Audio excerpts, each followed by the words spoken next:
રાજકોટ શહેર કોંગ્રેસ કાર્યાલયે electric media, print media તેમજ સોશિયલ મીડિયાના મિત્રોનું કોંગ્રેસ પરિવાર વતી હાર્દિક સ્વાગત છે.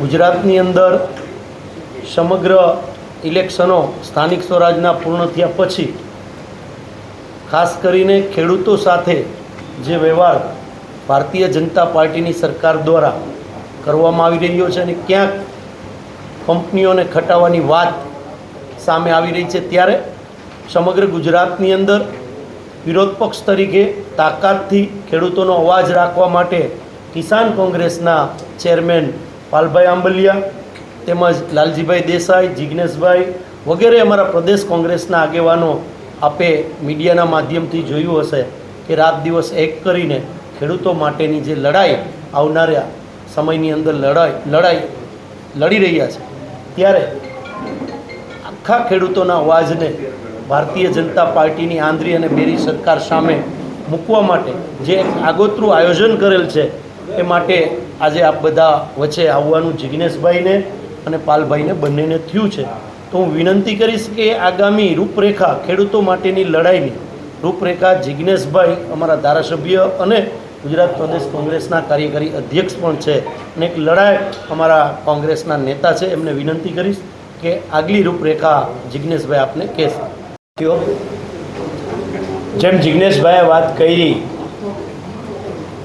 ગુજરાતમાં કે ભારતમાં કોઈ પણ વીજ લાઇન પસાર કરવી હોય તો 1885નો ટેલિગ્રાફ એક્ટ છે, 2003નો ઇલેક્ટ્રિસિટી એક્ટ છે અને 2013નો જમીન સંપાદનનો કાયદો છે.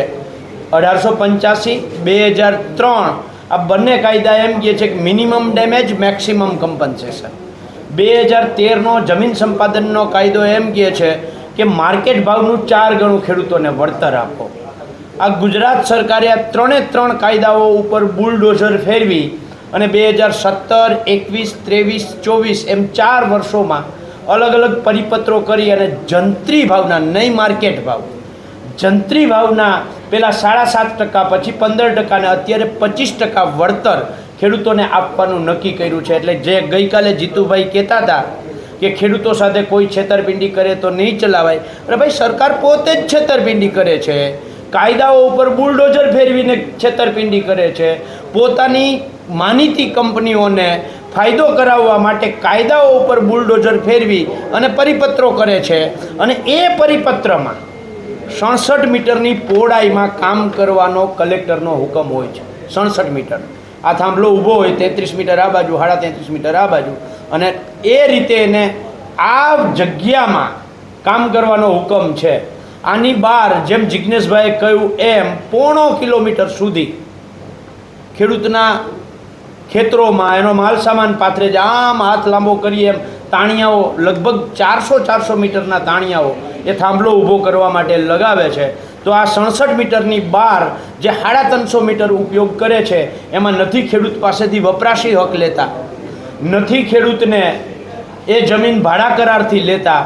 અને આશ્ચર્ય અને દુઃખની વાત એ છે કે જે 67 મીટરના કોરિડોરને અમે ખેડૂતો માન્ય રાખીએ છીએ, પરિપત્ર મુજબ છે તેમ છતાંય માન્ય રાખીએ, તો એ 67 મીટરનો અમલ એસપીએ કરાવવાનો હોય છે, કલેક્ટરે કરાવવાનો હોય, પોલીસ પ્રશાસને કરાવવાનો હોય. આ 67 મીટરની બહાર 1 ફૂટ એ પગ મૂકે તો અહીંયા ખેડૂતનો અબાધિત અધિકાર છે કે એ પગ મૂકવા દેવાના કેટલા રૂપિયા લેવા. એની જગ્યાએ આ ખેતર તો છોડો, આસપાસના 5 ખેતરમાં ખેડૂતોને અંદર ઘૂસવા નથી દેતા. જે ખેતરનો હુકમ છે એના સિવાય ગઈકાલે અમે જે કોંઢ ગામમાં ગયા હતા, કોંઢ ગામનું સર્વે નંબર 262, જેનો કોઈ હુકમ નથી, જેને કોઈ નોટિસ નથી, પણ તેમ છતાંય એ ખેડૂતના ખેતરમાં પોલીસે દાદાગીરી કરી અને ત્યાં ખેતરમાં તાણિયા ખોડાવડાવ્યા. એ અમે ગઈકાલે બંધ કરાવડાવ્યા. તમે બધાએ જોયું છે કોંઢ ગામની અંદર જે ઓલું તાડું તોડ્યું છે ડેલાનું, એ ખેતરમાં નથી તાર આવતો કે નથી તાણિયો આવતો, પણ તેમ છતાંય એ ખેતરને દાદાગીરીથી પોલીસ પોતે તાળા તોડે છે.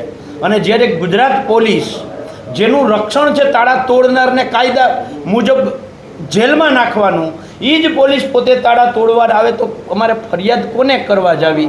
જીતુભાઈ એમ કહે છે કે નંબર આપીએ છીએ એમાં ફોન કરજો. જીતુભાઈ આ વિડીયો તમને નથી દેખાતા? લ્યો ઉઠાવો, નાખો સુરેન્દ્રનગર એસપીને જેલમાં, નાખો સુરેન્દ્રનગર કલેક્ટરને જેલમાં. એ કાયદા મુજબ ખેડૂતો સાથે છેતરપિંડી કરી છે તાકાત તમારામાં જીતુભાઈ? તો એમને નાખો. આ બીજો એક દાખલો તમને આપું. તમે દ્વારકાના લાલુકા ગામમાં, ફોર્ટ ગામમાં જે ખેડૂતનું ગળું દબાવ્યું હતું એ તમે બધાએ વિડીયો મીડિયાએ ચલાવ્યો છે. એમાં આરટીઆઈમાં જવાબ આવ્યો છે કે આ ખેડૂતના ખેતરમાં કોઈ નોટિસ નથી, કલેક્ટરનો કોઈ હુકમ નથી. તો હુકમ નથી, કોઈ નોટિસ નથી, તો અહીંયા પોલીસ પ્રોટેક્શન કેવી રીતે મળ્યું? જો પોલીસ પ્રોટેક્શન નથી આવ્યું અને પોલીસ એમને એમ ગઈ છે, એનો અર્થ એવો કે કંપનીએ પોલીસને ગુંડા તરીકે ભાડે લઈને ગઈ છે અને પોલીસે ગુંડાનું કામ કર્યું છે, કંપનીઓના ગુંડાનું કામ. આ પોલીસે કંપનીઓની સોપારી લીધી છે કે અહીંયા અમે થાંભલો ખોડાવવામાં તમને મદદ કરશું. આ લીગલી જવાબ છે, આરટીઆઈમાં જવાબ છે કે હુકમ નથી, નોટિસ નથી, તો પોલીસ પ્રોટેક્શન કેવી રીતે મળે? આ લાલુકા એકની વાત નથી, આ કોંઢ એકની વાત નથી, આ સાપકડા એકની વાત નથી, આ જેતપર એકની વાત નથી, આ વાંઢિયા કે લોડાઈ એકની વાત નથી. ગુજરાતના જ્યાં જ્યાં થાંભલાઓ ખૂતે છે ત્યાં આ જ રીતે કંપની ગુજરાતની પોલીસને ગુંડા તરીકે સોપારી આપે છે અને એ ગુંડાઓ ખેડૂતોના ગળા દબાવે છે, એ ગુંડાઓ બેન દીકરીઓને ઢસડે છે. અને આ જ વાત અમે ડીજીપીને જ્યારે મળવા ગયા ત્યારે પણ અમે કહી છે. એટલે આ તમામ જે યાતનાઓ ખેડૂતો ભોગવે છે, આની હારે જમીન માપણીથી ખેડૂત પીડાય છે, એમએસપીમાં ભાવ નથી મળતો એનાથી ખેડૂત પીડાય છે, ખેડૂતોનું દેવું માફ કર. જે વીજળી ગુજરાતમાં જરૂરિયાત છે એનાથી 5.5 ગણી વીજળી આવતા 2 વર્ષમાં કંપનીઓ ઉત્પાદન કરવાના છે અને એ જ ગુજરાતના ખેડૂતને જેના ખેતરમાંથી થાંભલો નીકળે છે એને મફત વીજળી નથી મળવાની. એટલે અમારી એ પણ માંગ છે કે ગુજરાતના ખેડૂતોને મફત વીજળી આપો. આ બધી જ માંગોને લઈ અને કોઈ ખેડૂત દ્વારકાથી, કોઈ કચ્છ, વાવથરાદ, સાબરકાંઠા, અરવલ્લી, છોટાઉદેપુર, નવસારી, વલસાડ, કોઈ ખેડૂત 12 તારીખે નીકળશે એટલે કે આજે નીકળશે ટ્રેક્ટર લઈને, કોઈ ખેડૂત 13 તારીખે, જેટલું અંતર છે ગાંધીનગર એ પ્રમાણે ધીરે ધીરે હાલતા થઈ અને 15 તારીખે સવારે 10 વાગે અમદાવાદના શાંતિપુરા સર્કલ ખાતે એકઠા થઈ અને ત્યાંથી ગાંધીનગર અમે સરકારને એક અલ્ટિમેટમ આપવા જઈએ છીએ. ખેડૂતોની જમીન માપણી રદ કરો, ખેડૂતોના દેવા માફ કરો, એમએસપીનો દૂધમાં અને ખેત પેદાશમાં એમએસપીનો કાયદો બનાવો, નકલી ડુપ્લિકેટ દવા, ખાતર, બિયારણ ઉપર પ્રતિબંધ મૂકો અને ખાસ જે આ વીજ લાઈનોનો પ્રશ્ન છે એમાં સરકારને અમે જીતી નથી, અમે સરકારને 3 ઓપ્શન આપવા માગીએ છીએ. મારી વાત હું ખાલી આ વીજ લાઈનોવાળું કહી દઉં. 3 ઓપ્શન વીજ લાઈનમાં: એક, 2013ના કાયદા મુજબ તમે માર્કેટ ભાવનું 4 ગણું વળતર આપો, અથવા જેવી રીતે મોબાઈલ ટાવરવાળા કે ઓએનજીસી ખેડૂતના ખેતરમાં ખાડો કરે છે તો જે ભાડું આપે છે એમ તમે માસિક ભાડું થાંભલાનું 50,000 આપો, અથવા તો તમે ખેડૂતને વન ટાઈમ સેટલમેન્ટમાં એક થાંભલા દીઠ 2 કરોડ વળતર આપી દો. આ માંગો સાથે અમે ગાંધીનગર અલ્ટિમેટમ આપવા સરકારને 15 તારીખે જવાના છીએ. ઘણા સમયથી આ તો નિરંતર ચાલતી પ્રક્રિયા છે કે ખેડૂતના ખેતરમાં વીજ પોલ નાખવાનું કામ ચાલતું હોય, અચાનક જ કેમ આટલો બધો જે વિરોધ છે થવાનું શરૂઆત થઈ ગઈ અને શું એમાં મુશ્કેલી પડી રહી છે? જો આ અચાનક નથી, છેલ્લા 2017-18થી અમે સતત લડીએ છીએ. એટલે તો 7% વાળી જંત્રીનો દર જે હતો એ 15% થયો, એના 25% લડવાના કારણે થયા. નંબર 2, વચ્ચે સ્થાનિક સ્વરાજ્યની ચૂંટણી આવી એની પહેલાં કચ્છ કલેક્ટરને, જામનગર કલેક્ટરને, મોરબી કલેક્ટરને, રાજકોટ કલેક્ટરને, સુરેન્દ્રનગર કલેક્ટરને એ વાંઢિયાનો પ્રશ્ન હોય, લોડાઈનો પ્રશ્ન હોય, રાશનપરનો પ્રશ્ન હોય, અમે લડ્યા છીએ.